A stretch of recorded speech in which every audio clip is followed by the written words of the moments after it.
going to show you today how to make your own tufted headboard.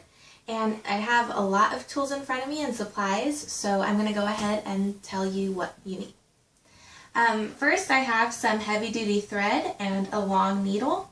I also have 6 buttons, and this can be any kind that you like. It's just you have to like them. I also have a pencil, and I have some fabric scissors. I have wood screws, a staple gun, some staples. I have a level that's going to be my ruler or straight edge. I also need a drill and the smallest drill bit that you have, so mine is a 1/16. You're also going to need the Phillips head attachment, some safety glasses. I have 4 yards of batting from Joann Fabrics. Now I used 4 yards instead of just 2 because I wanted an extra plush. So if you don't care about that, then you can go ahead and just buy 2 yards of batting. I also have 2.5 yards of fabric, and I got the upholstery fabric, but I picked one that was kind of soft so that when you lean against it for reading, it's not going to be scratchy or anything. And then behind me, I have, it was a 2x4x8, and I had the guy at Home Depot cut it in half for me, so I have 2x4s. And then I have some space panels that are like hardwood, and it's a 1/2 inch thick. And then I bought the whole sheet, and I had them cut it to a 5 foot by 3 foot piece, which is the size you're going to need for a queen bed. So what you're going to do is you need to measure your bed first and decide the height that you want it and the width that you want it, and then have them cut it to that size. Now that will also change the amount of batting and fabric that you're going to need.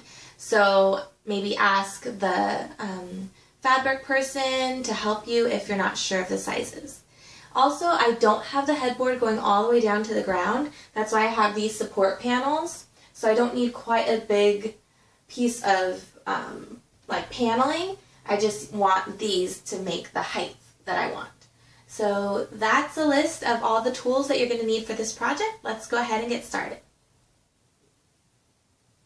Okay, so I have my board on my table, and you want the back side of your board facing up, because this is where you're going to make the marks where the buttons are going to go, and you're going to drill the holes. So you want the back side face up. So basically, on the width of your board, you want it to be divided into 3s, whatever your measurement is. For mine, it's a 3 foot board, and so I'm going to divide that by 3. So it's a foot spacing. So let me measure a foot here.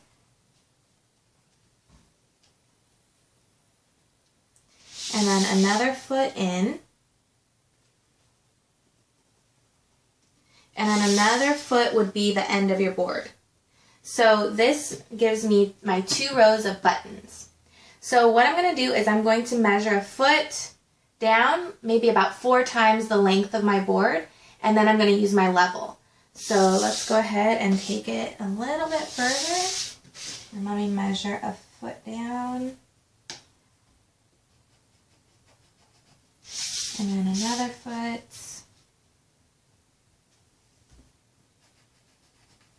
Okay. And then keep going.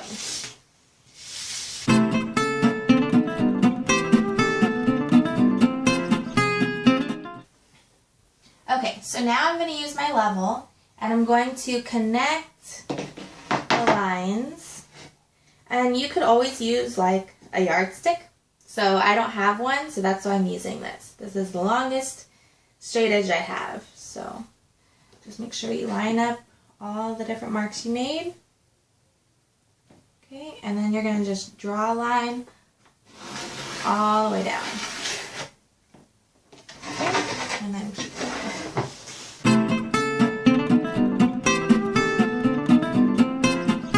And then always double check and make sure that it's exactly a foot in between from here and then over there, just so that when you drill the holes, you don't have, you know, uneven lines.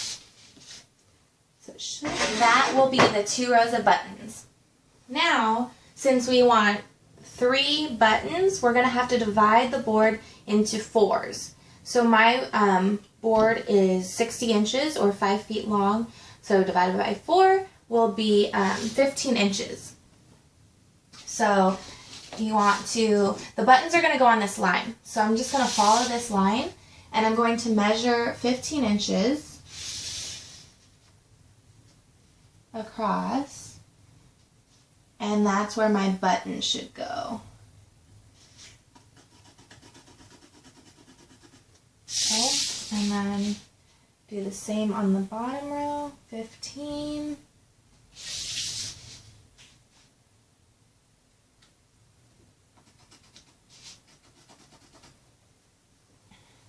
And then 15 again.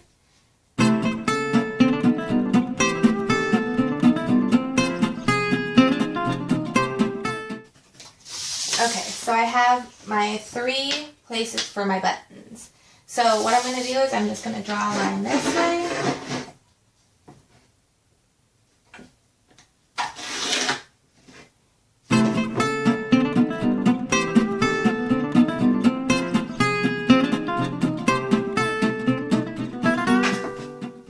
Okay, so again, let's double check and measure and make sure the line is 15 inches apart.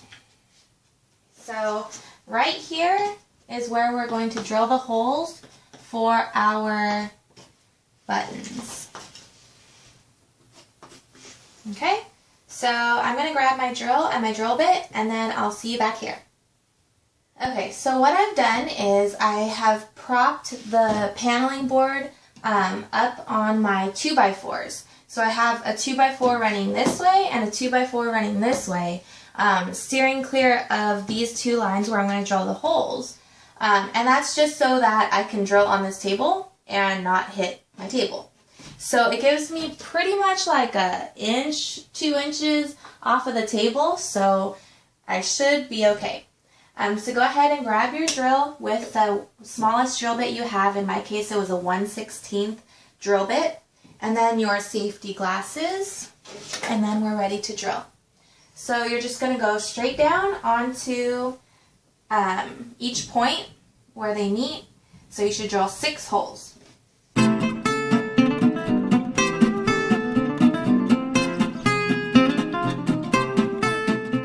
Okay, so at this point, after you've done drilling your holes, go ahead and take the needle that you're going to use and make sure that it's going to fit in the hole, because this is the last chance you have to be able to drill anything into the board. So mine works, so I'm ready to clean up this mess, and then I'm going to get on to the batting. Okay, so after I cleaned up the mess, I laid out my batting underneath the board, like on top of the table, kind of like a tablecloth, and just made sure there was an even amount on all sides. Now I'm only doing 1 layer of batting at a time so that I can pull it snug, staple it, and then I'll pick this up and then I'll put the second layer and then wrap it again. You're going to need your staple gun and then whatever staples work with your staple gun. Now, as I was saying earlier, I used a 3/8 of an inch staple. Because my board is a 1/2 inch, I don't want it to go all the way through, so I got 1 size smaller that they carried. So I'm going to go ahead and I have my staples in my staple gun. I'm going to grab my safety glasses. This wood is pretty splintery, so I just want to make sure we are safe. And then also, if you would like to use gloves, you can always use gloves too. So I'm going to put mine on. Now the key is, I might just use one. One hand to pull the fabric and then the other one hand for the staples. So now the key is you have to pull it snug and taut. So you want about 2 to 4 inches of excess on each side. You could always cut off the extra if you would like. And we're going to work in opposite directions. So I'm going to do this side, then that side, then this side, and then this side. Okay, so just go ahead and make sure you pull it nice and tight. And then I'm going to grab my staple gun. And I'm just going to staple. And pull tight. And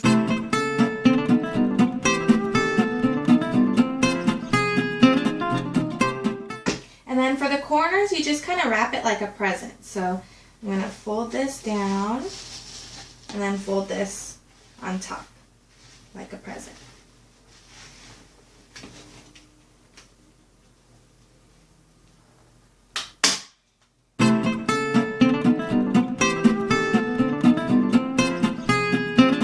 So once you go all the way around, you can use your fabric scissors and cut off all the extra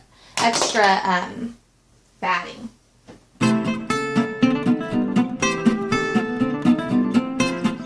Okay, so at this point, I'm going to pick up my board and then I'm going to lay the second layer of batting under it and then I'm going to staple it again. Also, when you pick it up, make sure that it is indeed pulled taut underneath and there's no lumps or anything. This side looks a little lumpy, but as long as the back side or the front isn't, then we're all good to go. So once you have your 2 layers of batting down, go ahead and now lay out your fabric. Now, depending on your fabric and how you've been keeping it since you do this project, it might need to be ironed. So do all of that beforehand and then lay it out like a tablecloth like you did for the batting. And then we're going to go ahead and start wrapping our upholstery. Okay, so now I have the fabric underneath the board laid out nice and flat. And so I'm ready for the last step of stapling. So again, just like we did the batting, I'm just going to pull it up on opposite sides and then I'm going to do the corners and then most of the work will be done. So I'm going to go ahead and get started.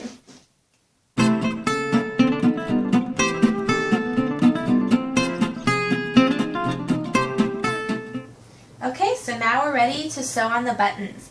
Now, you're going to need your needle, your thread, the buttons, and then the scrap piece of fabric that I said to have earlier. Now, the fabric doesn't have to be a particular size. It just needs to be big enough that you can fold it and then stick the needle through. So it doesn't have to be very big at all. Now, you're going to start with your needle threaded through and knotted at the end. And what you're going to do is you're going to stick the needle through your folded fabric so that the knot comes all the way through, kind of like this one. So I have my fabric, I have the knot going through it, and then you stick the needle down through the hole in your board and then you pull it through to the bottom side. Now on the bottom, you're going to take the button, you're going to string it through the needle, and then you're going to find your way back up the board with the needle. So you're going to come back up the same hole that you went through. And then what I want you to do is you're going to pull it really tight and make sure you check the other side so that you can see how much tufting it's giving you. You're going to also then go back through once more and then come back up, so twice total, and then you're going to knot the string around itself up on top and then work your way to the next ones. So you're going to do all 6 buttons just the same way. Now, it was pretty challenging for me to get the needle back up through the hole, so if you would like to, I would suggest using an 1/8 of an inch drill bit instead of a 1/16 of an inch, just to make your life a little bit easier. So go ahead and do that for all 6, and then we're ready to attach the posts. Okay, so now I'm done with all 6 of my buttons, and a few more pointers. You can also, once you have the threaded needle all the way down, pulled through the bottom, you can take a second needle and go down through the same exact hole, and then use that, because it's poking through the underside, you can use that to take your threaded needle and guide it back up the same hole. Another tip is, say you knot it and say it's like too wiggly, too loose, and it's not giving you enough tufting on the bottom. You just pull this really tight, and then you can use a staple gun and staple it again right underneath, right by the fabric, and then it'll give you and secure the tufting for you. So the next and final step is to attach the posts. Okay, so now we're ready to attach our posts to our headboard. So you're going to need your screws, your tape measure or ruler, safety glasses, your drill, and a pencil. Now for your screws, I have wood screws that are number 8s and they're 2 inches long.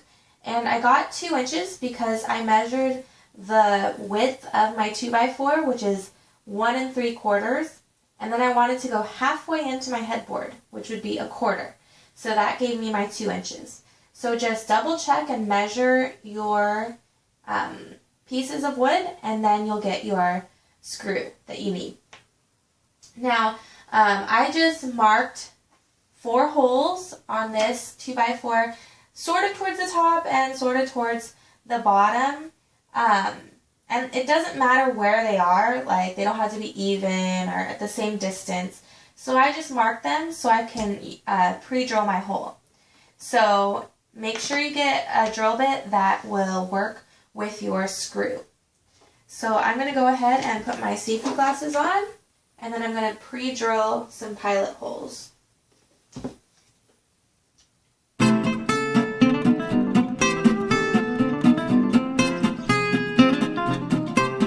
Okay, so once you have your pilot holes drilled in your posts, you're going to need to change to the Phillips head screwdriver attachment. And then you're going to want to measure your mattress because all mattresses are different heights. So for mine, it needs to be from the floor to the bottom of the headboard, 23 inches. So that gives me some room at the top so that you don't see the post behind the headboard. So once you have that done, make sure you measure both sides of the post so that it's level. Like when you stand it up, you'll know that it's level. So go ahead and get your screws and your drill.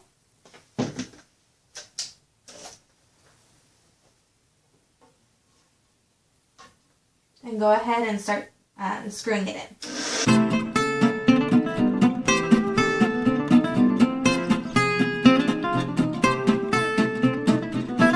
Okay, so once you have all 4 screws screwed into this post, go ahead and do the same on the second post. Make sure that from the bottom of the headboard to the end of your post is the exact same length. Otherwise, when you stand it up, it's going to be uneven, and then you're going to have to unscrew it and redo it. So go ahead and do the same thing on the other post. Okay, and there you have it. There is your custom built headboard that's nicely tufted and a lot cheaper than you could find in a store. So don't forget to subscribe and comment below if you have any questions. Thanks for watching.